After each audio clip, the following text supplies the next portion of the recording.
முட்புரை நூல் அறாது. ஆமே, நீங்கள் கிறிஸ்துவோட போட பின்னப்பட்டிருக்க வேண்டும். அல்லேலூயா. தனியா ஒரு நூல் இருந்தா அறுத்துடலாம். 2 நூலா இருக்கும்போது கொஞ்சம் சிரமம்.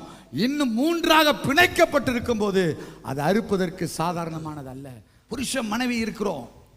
நம்ம அந்த 2 பேர்கள் நடுவிலே கர்த்தர் 3வது நபராய் இருப்பார். ஆனால் உங்க குடும்பம் ஒரு ஆசீர்வாதமான குடும்பமாய் இருக்கும். யார் கர்த்தருக்கு முதலிடம் கொடுக்கிறார்களோ அந்த குடும்பம் ஆசீர்வாதமான குடும்பமாய் இருக்கும். அந்த குடும்பம் ஜெயமுள்ள குடும்பமாய் இருக்கும்.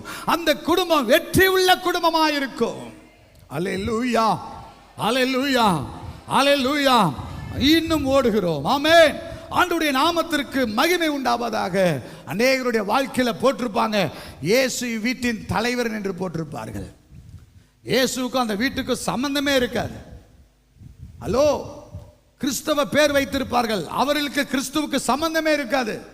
வார வாரம் சர்ச்சுக்கு போவாங்க, கிறிஸ்துவுக்கு அவர்களுக்கு சம்பந்தமே இருக்காது.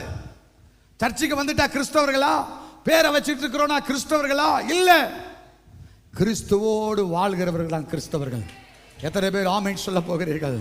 எத்தனை பேர் இந்த காலவெளியில கிறிஸ்துவோடு கூட பிணைக்கப்பட்டிருக்க வேண்டும்? அல்லேலூயா. தேவனை வாஞ்சிக்கிற குடும்பம், இயேசு நேசிக்கிற குடும்பம், இயேசு நம்மோடு கூட இருக்க வேண்டும் என்று விரும்புகிற காரியம் நமக்குள்ளே தேவை.